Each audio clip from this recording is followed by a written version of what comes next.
हम लोग enzyme discuss कर चुके थे, वेक्टर्स के बारे में डिस्कस कर चुके थे। स्क्रीन दिखाई दे रही है आपको? जैसे ही मैं क्लास स्टार्ट करती हूँ प्लीज एक बार रिस्पॉन्स दे दिया करो कि स्क्रीन और मेरी वॉइस क्लियर है या नहीं है। Yes ma'am. Yes ma'am.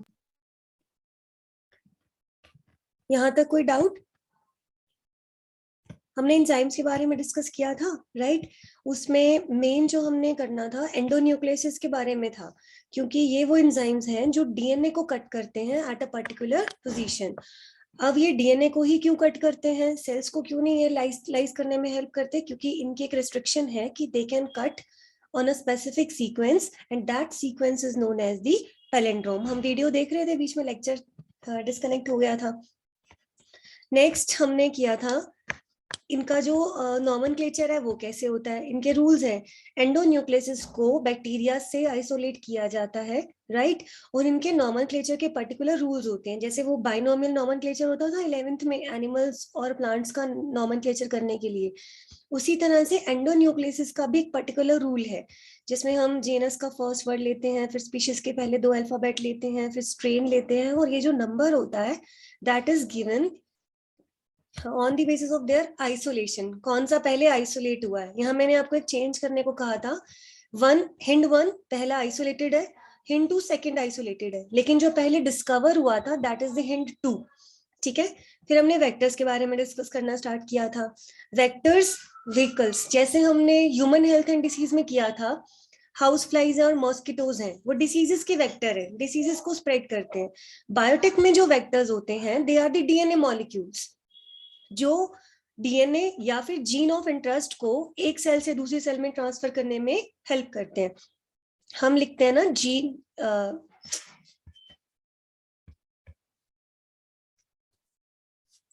Gene of interest लिखते हैं GO एंड देन I। जो हमारा डिजायर्ड डीएनए होता है उसी को हम लिखते हैं जीन ऑफ इंटरेस्ट।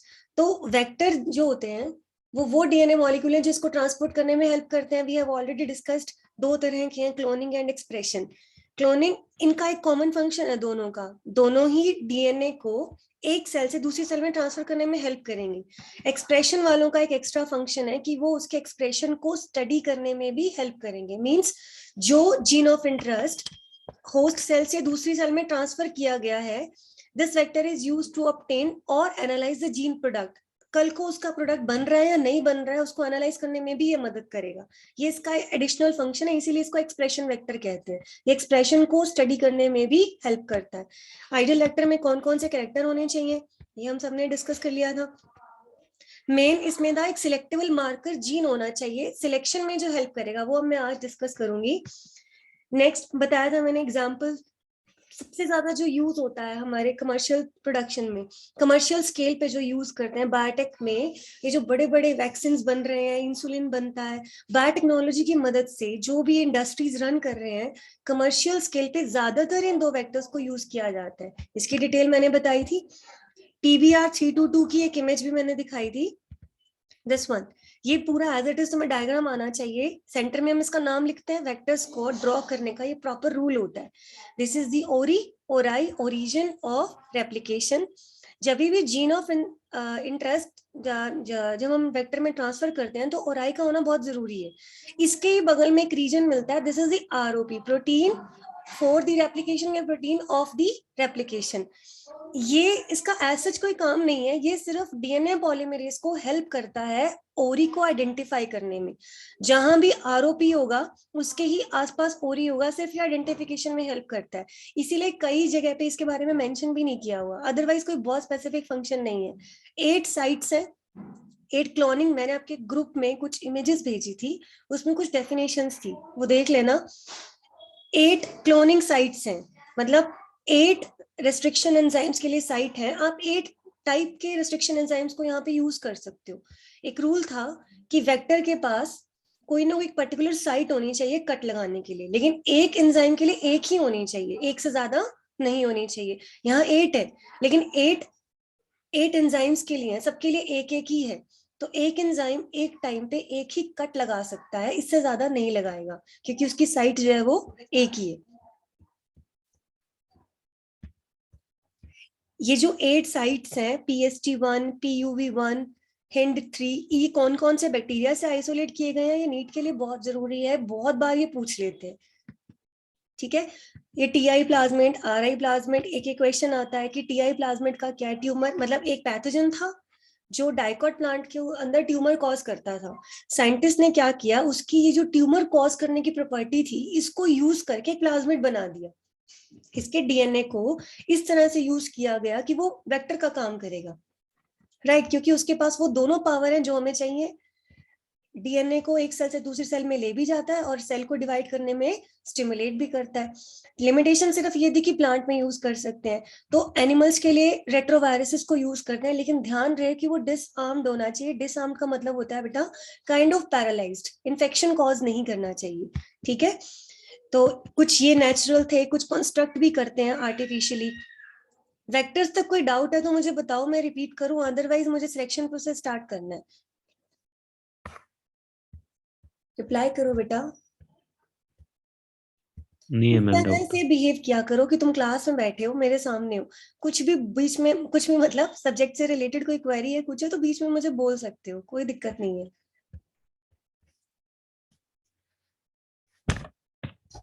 अब तक जो है 2 टूल्स हमारे कंप्लीट होते हैं बायोटेक में। मैं बार बार इसको रिपीट इसीलिए कर रही हूँ क्योंकि थोड़ा सा टिपिकल है ये चैप्टर।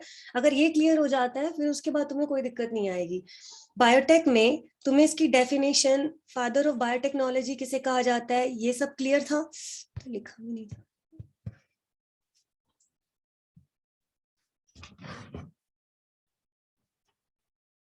फादर ऑफ बायोटेक किसको कहते हैं, ध्यान है, फादर ऑफ बायोटेक्नोलॉजी किसे कहते हैं, क्या नाम था उनका, रिप्लाई करो बेटा। नहीं पढ़ा था, मैम पोलबर्ग। पॉलबर्ग, राइट।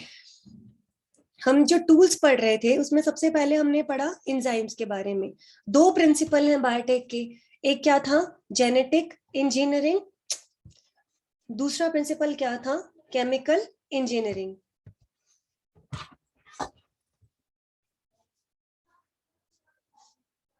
हाँ, तो मेरी राइटिंग बोर्ड से भी गंदी आ रही है।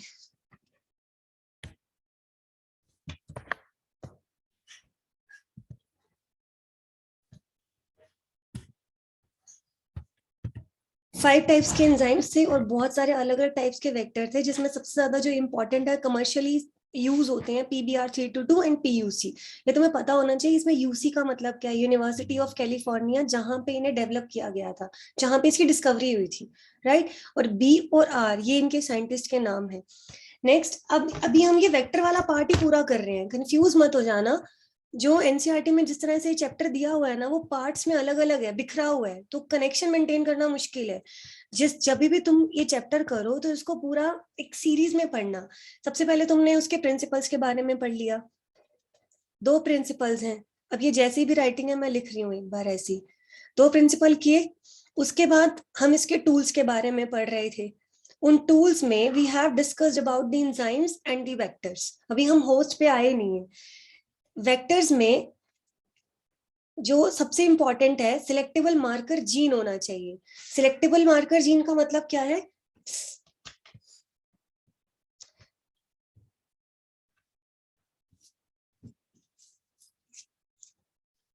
जो सिलेक्शन प्रोसेस में इसकी हेल्प करेंगे। अब यहाँ पे एक वर्ड आएगा, ट्रांसफॉर्मेंट। ट्रांसफॉर्मेंट का मतलब होता है कोई भी सेल को आपने ट्रांसफॉर्म कर दिया, उसकी फॉर्म को चेंज कर दिया। एक ये सेल है नॉर्मल, ठीक है। अगर इस सेल में इसका जो नॉर्मल, ये मान लो इसका न्यूक्लियोइड है, बाकी इसमें गोल्जी बॉडीज, माइटोकॉन्ड्रिया, क्योंकि यहाँ हमें मेनली DNA से मतलब होता है, तो हम बाकी ऑर्गेनेलीज का नाम नहीं लेते। एक नॉर्मल सेल में कोई फॉरेन चीज ऐड कर दी गई है, ठीक है। अभी हम ये बात नहीं कर रहे कि वो हमारी डिजायर्ड है या अनडिजायर्ड है, ये प्रोसेस बहुत इंपॉर्टेंट है। जहां तुम्हें समझ नहीं आए मुझे बीच में बोल देना। ट्रांसफॉर्मेंट का मतलब होता है a cell which has transformed either with the only plasmid और विद द रिकॉम्बिनेंट DNA। मतलब एक सेल जिसकी फॉर्म चेंज हो चुकी है, उसमें कुछ फॉरेन पार्टिकल ऐड हो चुका है। अब वो हो सकता है खाली प्लाज्मिड हो, हो सकता है रिकॉम्बिनेंट डीएनए हो, राइट, कुछ भी हो सकता है, बट द पॉइंट इज कि उसमें कुछ foreign particle, foreign genetic material आया है, वो तो क्या होंगे, ट्रांसफॉर्मेंट। नॉन ट्रांसफॉर्मेंट कौन होंगे, जो खाली वैसे की वैसे रह गए, ओरिजिनल रह गई, जिसमें कुछ भी ऐड नहीं हुआ। हमें सिर्फ वो वाली सेल चाहिए जिसमें प्लाज्मिड भी आया है प्लस जीन ऑफ इंटरेस्ट भी आया है, बाकी तो हमें किसी से कोई मतलब नहीं है, हमें ये दोनों चाहिए। एक ऐसी सेल, होस्ट सेल, जिसमें प्लाज्मिड के साथ साथ हमारा जीन ऑफ इंटरेस्ट भी एंटर कर चुका है, और हमें कोई नहीं चाहिए, इसको हमें अब सिलेक्ट करना होता है। इस सिलेक्शन प्रोसेस में सिलेक्टेबल मार्कर जीन्स जो है बहुत ज्यादा इंपॉर्टेंट रोल प्ले करते हैं। जैसे यहाँ पे पूरा लिखा है, मान लो कि बायोटेक का हम कोई प्रोसेस कर रहे हैं और हमें इंसुलिन की प्रोडक्शन करनी है, ठीक है, हम इंसुलिन का एग्जांपल लेके चलते हैं, तो हम जो वेक्टर यूज कर रहे हैं, दिस इज द PBR322, ठीक है, ये वाला वेक्टर हम यूज कर रहे हैं। अब इसका स्ट्रक्चर सबको पता है, तो जीन ऑफ इंटरेस्ट हमने PBR322 के अंदर ऐड कर दिया। हमने क्या किया होगा, पहले वेक्टर लिया, ह्यूमन डीएनए में से हमने इंसुलिन को आइसोलेट कर दिया और दोनों को जोड़ दिया, plasmid plus gene of interest, ये हमारा क्या बना होगा, रिकॉम्बिनेंट डीएनए, ठीक है।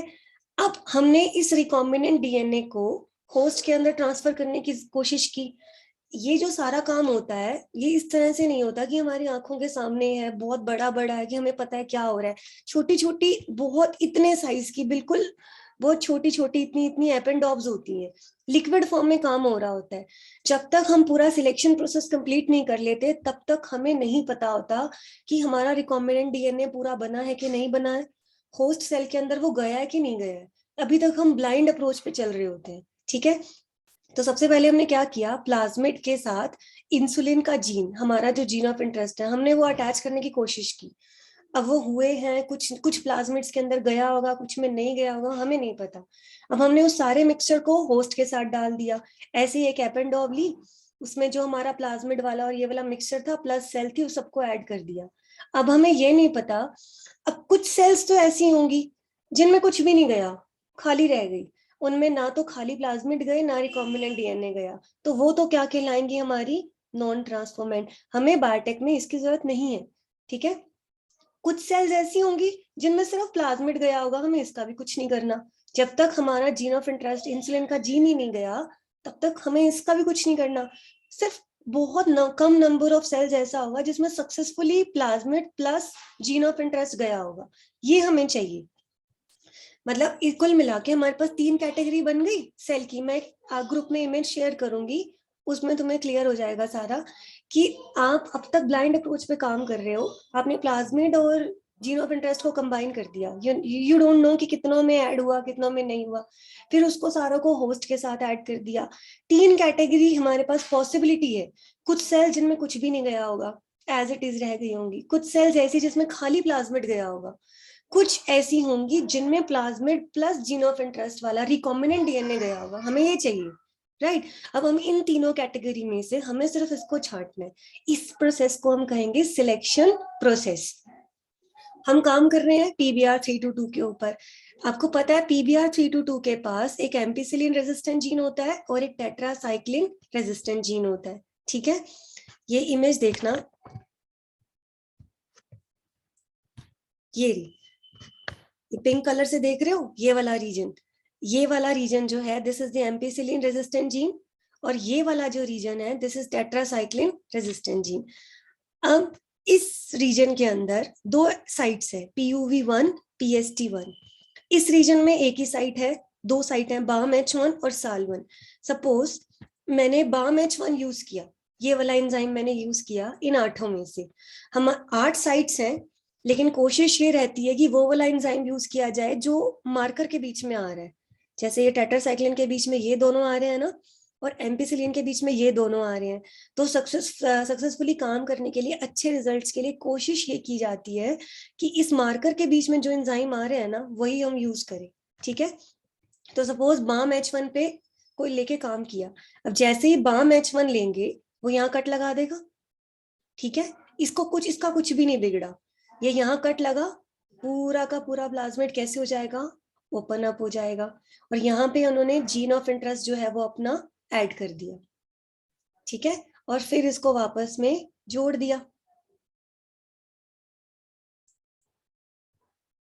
जैसे हम करते आए हैं, प्लाज्मिड के अंदर जीन ऑफ इंटरेस्ट डाल के उसको जोड़ देते हैं। ये जब BAM-H1 ने टेट्रासाइक्लिन रेजिस्टेंस में कट लगा के इतने पोर्शन में जीन ऑफ इंटरेस्ट को डाला होगा, तो इसका मतलब यहाँ अब इसका टेट्रासाइक्लिन वाला जो रेजिस्टेंस पावर है वो गई। एक एम्पिसिलिन एंटीबायोटिक और एक टेट्रासाइक्लिन एंटीबायोटिक, ये दो एंटीबायोटिक है। हम जो होस्ट यूज कर रहे हैं, this is the E coli, जो एक क्या है, बैक्टीरिया है। इसके अंदर एंटीबायोटिक रेजिस्टेंस जीन वाला वेक्टर डालना है हमें। ये हमारी होस्ट है, ठीक है। इसमें ये वेक्टर हमें ये अब रिकॉम्बिनेंट डीएनए बन चुका है। वेक्टर के अंदर जीन ऑफ इंटरेस्ट डाला, कहाँ पे डाला, BAM-H1 यूज किया था, तो वो टेट्रासाइक्लिन वाले रीजन के बीच में आ गया। अब क्योंकि ये रीजन डिस्टर्ब हुआ, पहले कटा था फिर जुड़ गया, इसका ये रेजिस्टेंस पावर तो गई। इसके पास अब कौन सी रेजिस्टेंस पावर बची है, सिर्फ एम्पीसिलिन रेजिस्टेंस। मतलब अब ये जो रिकॉम्बिनेंट डीएनए है, ये एंटीबायोटिक एम्पीसिलिन के अगेंस्ट रेजिस्टेंट है, लेकिन इसके अगेंस्ट अब ये रेजिस्टेंट नहीं है, क्योंकि अब ये कट चुका है एक बार। यहां तक क्लियर हुआ? Yes. Yes, ma'am. 3 कैटेगरीज हैं आपके पास सेल्स की। होस्ट सेल किसकी कैटेगरी है, ये भूल मत जाना, ई कोलाई की।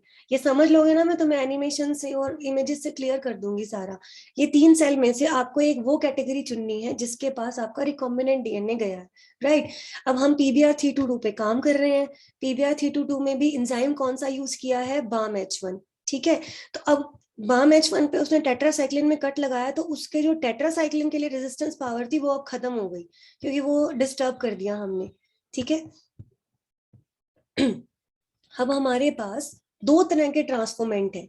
एक ऐसी बैक्टीरियल सेल, होस्ट सेल, जिसके पास सिर्फ प्लाज्मिड है। देखो, जिसके पास सिर्फ प्लाज्मिड गया होगा वो, अब प्लाज्मिड जो है, अकेला प्लाज्मिड की हम बात करें तो ऐसा होता है, जो ऐसी सेल्स जिनके पास सिर्फ ये गया है, ठीक है, वो तो इसके अगेंस्ट भी रेजिस्टेंट है, इसके अगेंस्ट भी रेजिस्टेंट है, उनको तो दोनों एंटीबायोटिक से फर्क नहीं पड़ता, ठीक है। और ऐसी ट्रांसफॉर्मेंट जिनके पास आपका रिकॉम्बिनेंट डीएनए गया है, अब उनके पास सिर्फ एक ही रेजिस्टेंस पावर है, कौन सी वाली, सिर्फ एम्पीसिलिन वाली। उनकी ये पावर खत्म हो चुकी है क्योंकि इसमें डीएनए ऐड है, ठीक है। प्रोसेस ऑफ सिलेक्शन में क्या करते हैं, हम जीन ऑफ इंटरेस्ट लेते हैं, इसको PBR322 के अंदर डाला at the tetracycline resistance site using BAM-H1 enzyme, ठीक है। आप कोई क्वेश्चन घुमा के भी दे सकते हैं, और मैं अभी बाद में बताऊंगी कि कैसे पूछते हैं। Recombinant DNA do not show resistance against the tetracycline, क्योंकि अब हमने उस प्लाज्मिड का ये वाला रेजिस्टेंस पावर खत्म कर दिया, तो जो हमारा रिकॉम्बिनेंट डीएनए बना होगा वो अब सेंसिटिव हो गया टेट्रासाइक्लिन के लिए, ठीक है। सबसे पहले हम क्या करते हैं, टोटल बैक्टीरियल कल्चर, हमारे पास पूरा एक मिक्सचर है जिसमें सारे टाइप की सेल्स हैं, हमें नहीं पता। उस टोटल बैक्टीरियल कल्चर को, जिसमें तीनों टाइप की सेल्स थी, ठीक है, नॉन ट्रांसफॉर्मेंट भी थी, ट्रांसफॉर्मेंट विद प्लाज्मिड भी थी, और ट्रांसफॉर्मेंट विद रिकॉम्बिनेंट डीएनए भी थी। हम इसको एम्पीसिलिन पे ग्रो करते हैं। गौर करना, यहाँ पे सबसे पहले पूरा मिक्सचर लिया। अभी तक हमारा ब्लाइंड था, हमें कुछ भी नहीं पता था कौन सी सेल में क्या गया क्या नहीं, हमें तो भी सिलेक्ट करना है, क्योंकि क्या होता है, बायोरिएक्टर में हम इतनी सारी सेल्स को ग्रो करेंगे, तो बायोटेक में साइंटिस्ट ये कहते हैं कि इतनी सारी सेल्स पे इतना खर्चा क्यों करना है। मान लो हमारे पास 600 सेल्स हैं, 600 में से सिर्फ 100 हैं जो हमारे काम की हैं, बाकी 500 ये दोनों है हमारे काम की नहीं है, तो इसके ऊपर इतना मटेरियल, इतना खर्चा, इतनी इलेक्ट्रिसिटी क्यों वेस्ट करनी है। तो हमें सिलेक्शन करना बहुत जरूरी है कि जो हमारे काम की है उसी को हम ग्रो करें। सारे बैक्टीरियल कल्चर को सबसे पहले उस एंटीबायोटिक पे ग्रो करेंगे जिस एंटीबायोटिक के अंदर, जिस रीजन के अंदर आपका जीन ऑफ इंटरेस्ट नहीं डाला गया। ये रूल है, इसको याद रख लो, ठीक है। अगर मैंने एम्पीसिलिन पे काम किया होता तो पहले इसको टेट्रासाइक्लिन पे ग्रो करती। तो सबसे पहले पूरे बैक्टीरियल कल्चर को उस एंटीबायोटिक में ग्रो किया जाता है जो अभी इंटैक्ट है, जिसमें जीन ऑफ इंटरेस्ट आपका नहीं डाला था। अब क्या होगा, एंटीबायोटिक मैंने डाली है, एंटीबायोटिक बैक्टीरिया को मारती है, ये तुम्हें सबको पता है। सबसे पहले वो सारी सेल मर जाएंगी, इसके अंदर एक प्लेट के अंदर ये ग्रो करते हैं, वो सारी सेल मर जाएंगी जो नॉन ट्रांसफॉर्मेंट है, जिस सेल में प्लाज्मिड गया ही नहीं, उसके पास ना तो एम्पिसिलिन से लड़ने की ताकत है, ना ही टेट्रासाइक्लिन से लड़ने की ताकत है, तो वो तो खत्म। तो सबसे पहले क्या होगा, ओनली ट्रांसफॉर्मेंट विल ग्रो, दोनों टाइप की ट्रांसफॉर्मेंट ग्रो कर जाएंगी, चाहे प्लाज्मिड वाली है चाहे रिकॉम्बिनेंट डीएनए वाली है। नॉन ट्रांसफॉर्मेंट तो मरेंगी ही मरेंगी, क्योंकि उनके पास जब प्लाज्मिड गया ही नहीं तो वो कैसे ग्रो करेंगी। हमारा एक प्रोसेस यहाँ कंप्लीट हो गया, इन 3 कैटेगरी में से हमने इसको तो मार दिया, नॉन ट्रांसफॉर्मेंट तो हमारी गई, राइट। अब आगे बढ़ते हैं, अब हमारे पास सिर्फ ट्रांसफॉर्मेंट बची है, मतलब अब हमारे पास वो सेल बची हैं जिनमें या तो खाली प्लाज्मिड गया है या रिकॉम्बिनेंट डीएनए गया है, ठीक है। तो अब इन दोनों में से हमें कौन सी चूज करनी है, रिकॉम्बिनेंट वाली। तो ये जो यहाँ पे जो प्लेट तैयार हुई होगी ना, रेप्लिका की प्लेट्स होती हैं, पेट्री प्लेट्स होती हैं, ये मास्टर प्लेट है, इसकी ना रेप्लिका जनरेट करते हैं। रेप्लिका का मतलब होता है कॉपी बनाना। हम कहते हैं ना, कोई कोई अपने माँ बाप से बहुत ज्यादा रिजेंबल करता है तो हम कहते हैं ना तो तुम्हारी रेप्लिका है, हूबहू सेम। पेट्री प्लेट को कैसे करते हैं, ये रखी होती है ना जैसे जेल में ग्रो कर रहे होते हैं, उसके ऊपर एक फिल्टर पेपर डालकर सेम उस फिल्टर पेपर को दूसरी पेट्री प्लेट पे टच करा देते हैं, मतलब उसकी ये रेप्लिका जनरेट करनी होती है, सेम टू सेम, हूबहू सेम कॉपी। और मास्टर प्लेट को हम छेड़ते भी नहीं है, ये पड़ी है, इसको हमें अभी कुछ नहीं छेड़ना। अब जो भी काम होगा रेप्लिका पे होगा। रेप्लिका बनाने का पर्पस क्या अभी बताती हूँ। अब क्या करना, now antibiotic tetracycline is added to the medium. अब इस मीडियम में हम दूसरी एंटीबायोटिक ऐड करेंगे जिसको हमने छेड़ा था, जिसमें हमने जीन ऑफ इंटरेस्ट डाला था, दैट इज द टेट्रासाइक्लिन। अब क्या होगा आप सोचो, अब ये वेक्टर था, इसका यहाँ पे टेट्रासाइक्लिन रेजिस्टेंस वाले में यहाँ तो जीन ऑफ इंटरेस्ट जा चुका है, तो मतलब अब ये जो है ये रिकॉम्बिनेंट डीएनए है, सपोज हमें वो सेल चाहिए जिसमें ये गया है, ठीक है, इसमें ये रेजिस्टेंस पावर तो है ही नहीं। अब जब टेट्रासाइक्लिन हमने डाली है तो क्या होगा, cells which are having plasmid plus recombinant DNA they will die. तभी हमने रेप्लिका बनाई थी, जो हमें चाहिए वो तो मर जाएंगी, ठीक है, और सिर्फ वो सरवाइव करेंगी जिसमें खाली प्लाज्मिड है। अब वो मर गई। अब जैसे क्या होता है, हूबहू सेम प्लेट्स होती हैं, हमें पता है कि मान लो ये देख रहे हो डॉट डॉट डॉट, मुझे पता है ये डॉट खत्म हो गई, ये डॉट खत्म, मतलब कॉलोनीज होती हैं बैक्टीरिया की, ये खत्म हो गई, तो मुझे पता है कि जो जो मर गई है ना एक्चुअली वो हमारी डिजायर्ड थी, उसको सेम उसी पोजीशन से मास्टर प्लेट से रिकवर कर लेंगे। मतलब ये वाला पॉइंट, अगर ये वाला कॉलोनी डेड हुई थी तो इसका मतलब मेरी यहाँ पे ये वाली कॉलोनी मेरी डिजायर्ड है, सेम उसको हम मास्टर प्लेट से क्या करते हैं, रिकवर करते हैं। Now, by noticing the position of the survival colonies, we can retain them from the master plate. तो इस हिसाब से एक एंटीबायोटिक एम्पिसिलिन वो हमें मदद करती है ये पता करने में कि ट्रांसफॉर्मेंट कौन से और नॉन ट्रांसफॉर्मेंट कौन से हैं। दूसरी एंटीबायोटिक टेट्रासाइक्लिन हमें ये बताने में हेल्प करती है कि हमारी डिजायर्ड और अनडिजायर्ड कौन सी है। क्लियर हुआ? ये प्रोसेस बहुत जगह पे अलग अलग तरीके से मेंशन किया हुआ है, विदाउट एनी कंफ्यूजन तुम इसी को ही समझोगे, क्योंकि आइडियली यही प्रोसेस फॉलो होता है। तो तुम्हें रीजन पता होना चाहिए कि आप मास्टर से रेप्लिका प्लेट क्यों बनाते हो, क्योंकि जब आप रेप्लिका पे काम करोगे ना तो आपकी जो डिजायर्ड है वो डेड होगी, तो आपको उसको मास्टर प्लेट से रिकवर करना होता है, इसीलिए हम उसकी कॉपी बना के रखते हैं, ठीक है। क्योंकि यहाँ पे हम अगर हम इसको रिवर्स करेंगे तो हमारा काम पूरा नहीं होगा। सिलेक्शन प्रोसेस का मतलब क्या होता है कि ट्रांसफॉर्मेंट और नॉन ट्रांसफॉर्मेंट हमें 2 तरह की सेल्स मिलेंगी, ठीक है। हमें कौन सी वाली चाहिए, ऐसी ट्रांसफॉर्मेंट सेल जिसमें हमारा रिकॉम्बिनेंट डीएनए गया है। सारे के सारे बैक्टीरिया कल्चर को आप सबसे पहले एक ऐसी एंटीबायोटिक पे ग्रो करोगे जिस एंटीबायोटिक को छेड़ा ही नहीं गया था। हमने टेट्रासाइक्लिन में इंसर्ट किया है ना, तो हम अब एम्पिसिलिन यूज करेंगे। अब क्या होगा, वो सेल तो खत्म जिनमें प्लाज्मिड या रिकॉम्बिनेंट डीएनए कुछ भी नहीं गया, नॉन ट्रांसफॉर्मेंट तो सर्वाइव कर ही नहीं सकती, क्योंकि ना तो वो एम्पिसिलिन से बचेंगी ना टेट्रासाइक्लिन से। एंटीबायोटिक है, बैक्टीरिया को मारेगा ही मारेगा। अब जो हमारे पास बच गई उसमें हमारी दोनों है, जिनमें प्लाज्मिड भी गया रिकॉम्बिनेंट डीएनए भी गया, उसको रिकवर करने के लिए हम पहले रेप्लिका जनरेट करते हैं, फिर हम काम करते हैं। तो क्योंकि हमारी जो डिजायर्ड होती है वो डेड हो जाती है, हमें मास्टर प्लेट से उसको रिकवर करना होता है। हम पोजीशन देख लेते हैं कि राइट कॉर्नर वाली कॉलोनी मतलब खत्म हो गई, इसका मतलब ये हमारी डिजायर्ड थी, यहाँ से हम उसको रिकवर कर लेंगे, राइट। फिर उनको हम लार्ज स्केल पे ग्रो करते हैं। ये वाला जो अब ये मार्कर थे antibiotic resistance genes and tetracycline ampicillin resistant gene and tetracycline resistant gene, इन्होंने मार्का का काम किया, मार्कर का काम किया। इनकी मदद से हमने आइडेंटिफाई कर लिया कि कौन से सेल हमको चाहिए और कौन से सेल हमें नहीं चाहिए। ये वाला जो प्रोसेस होता है बहुत ज्यादा टीडियस होता है, टाइम कंज्यूमिंग होता है, पेट्री प्लेट्स बनानी पड़ती हैं, आपको ध्यान रखना पड़ता है कंटेमिनेशन ना हो जाए, कोई और गड़बड़ ना हो जाए। एक और इजी मेथड होता है जिसे हम कहते हैं ब्लू व्हाइट स्क्रीनिंग, ये इजियर मेथड होता है। कुछ ऐसे वेक्टर्स होते हैं जिनमें एंटीबायोटिक रेजिस्टेंट जीन ना होकर लैगजेट जीन होता है। मैंने आपको जो वेक्टर्स के नाम बताए थे आपको याद होगा, कोई एक वेक्टर ध्यान है जिसमें लैगजेट जीन था। पीयूसी में क्या था, marker ampicillin resistant gene. Cosmid के अंदर भी एम्पिसिलिन रेजिस्टेंट जीन था। कई वेक्टर्स ऐसे होते हैं जिनमें जो मार्कर होता है वो लैगजेट जीन होता है। लैगजेट जीन क्या है, एक जीन है जो एक एंजाइम को कोड करता है, that is the beta galactosidase. आपको ध्यान है लैकोपेरोन हमने किया था, ZYA 3 जीन्स होते हैं कोड, ये बीटा गैलेक्टोसाइडेज को कोड करता है, ठीक है। ये जो प्रोसेस था बेटा, इसको इंसर्शनल इनएक्टिवेशन भी कहते हैं।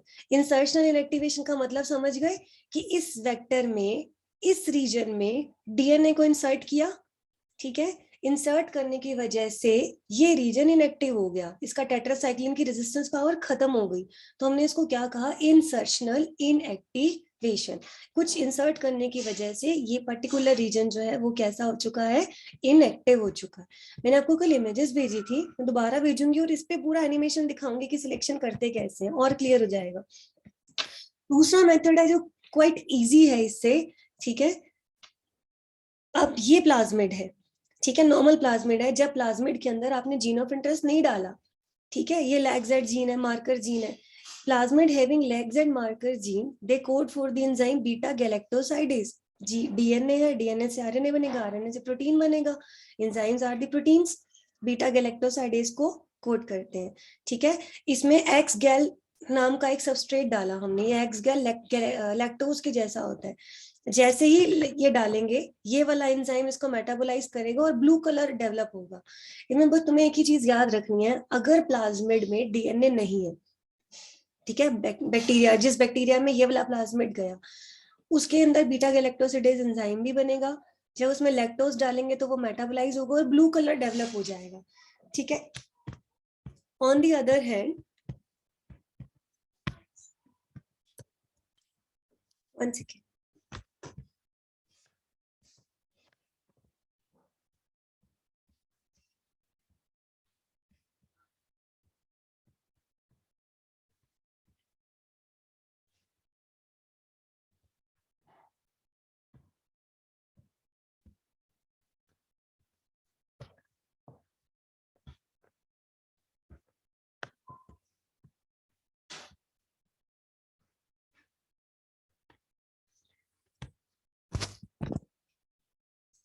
अगर इसी प्लाज्मिड के अंदर इस जगह पर जीन ऑफ इंटरेस्ट डाल दिया गया होता तो इसका मतलब ये जीन इनएक्टिव हो जाता।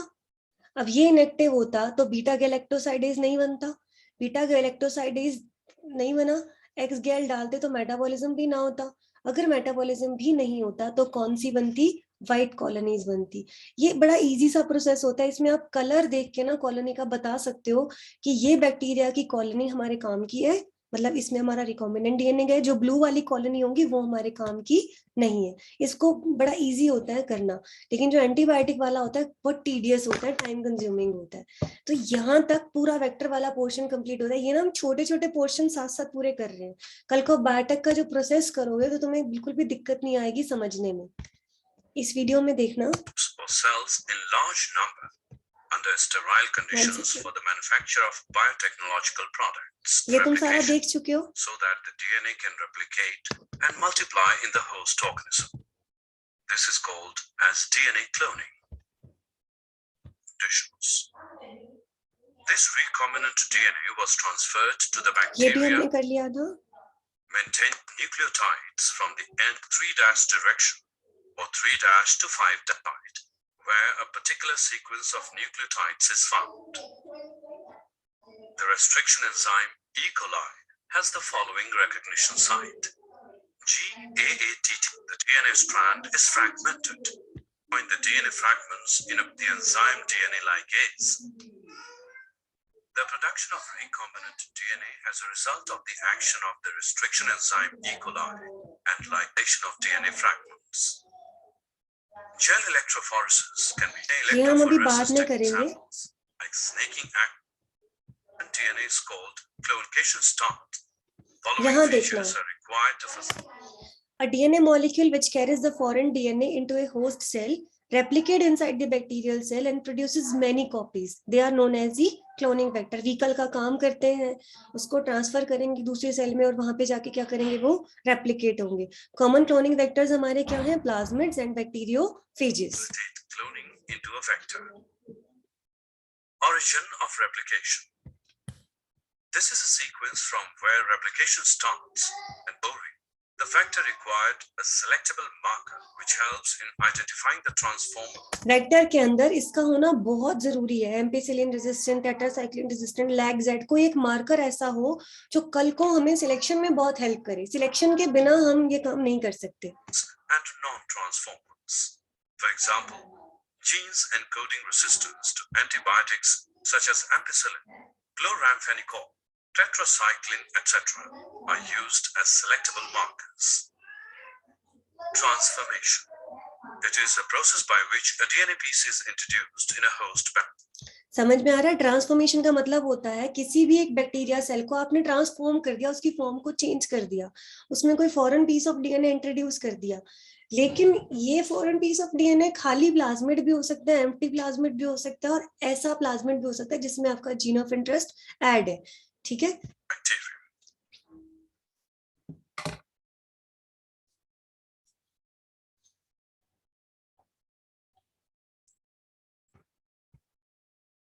Cloning vectors. These are the sites at which the foreign DNA is combined. Insertional inactivation. Selection of recombinants using antibiotic resistance genes is a complex process. Therefore, an alternate method is developed. In this, the transformers, recombinants, and non-recombinants are identified on the basis of their ability to produce color in the presence of a substrate. In this, a recombinant DNA is inserted in the तो मैं यहाँ पे बस ये ध्यान रखना है कि ये जो रिकॉम्बिनेंट वाले होते हैं, ठीक है, वो तो व्हाइट कॉलोनीज बनाते हैं, कलर प्रोड्यूस नहीं करते। ठीक है, और जो नॉन रिकॉम्बिनेंट वाले ट्रांसफॉर्म होते हैं जिसमें खाली प्लाज्मिड जाता है, वो ब्लू कलर की कॉलोनी प्रोड्यूस करते हैं। इसको एक और नाम से भी जानते हैं, blue white screening. of the enzyme A-galactosidase. This results in inactivation of the enzyme and called as insertional inactivation. So no blue colors will be given by this type of bacteria. This indicates the recombination. Non-recombinants will give the blue color. Vectors for cloning genes in plants and tumefacients, a pathogen on several dicots, deliver a piece of DNA called tDNA and transform the plant cells into tumor and actually ये एक pathogen है, dicot में tumour cause करता था। जब scientist ने इसके बारे में स्टडी किया तो ये क्या करता था, अपना डीएनए प्लांट में ट्रांसफर कर देता था और उसकी सेल को ट्यूमर सेल बना देता था। जब साइंटिस्ट ने ये सोचा कि इसके पास तो वही काम करने की पावर है जो हमें बायोटेक में चाहिए कि डीएनए को ट्रांसफर करो और वो काम कराओ जो हम चाहते हैं, तो उन्होंने उसकी उस प्रॉपर्टी को यूज करके प्लाज्मिड बना दिया। to direct the tumor cell to produce the chemical required by the pathogen. The triplasmid from this bacterium now can be used to deliver genes of our interest into a variety of plants. In animal, retroviruses can deliver their DNA into host cells to transform them into concerned cells. So, the retroviruses can be used as vector if the harmful DNA can be replaced by the genes of interest.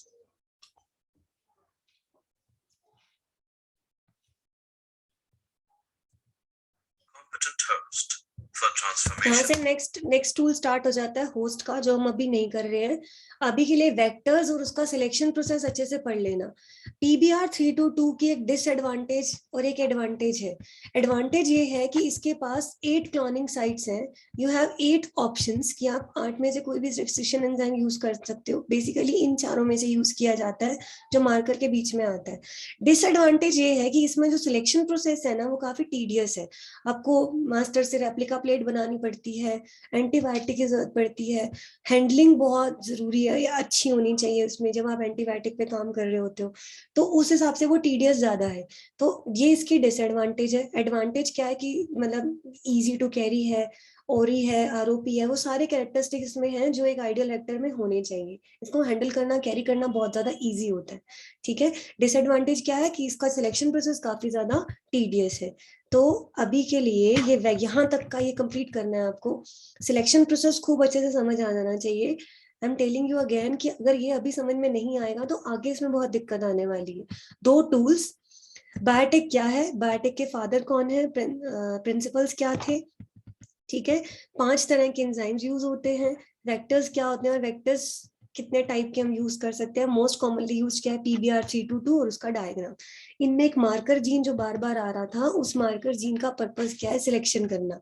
Selection में each and every definition should be clear in your mind. तुम कभी भी मुझे WhatsApp कर देना कहीं भी कोई दिक्कत आ रही हो तो।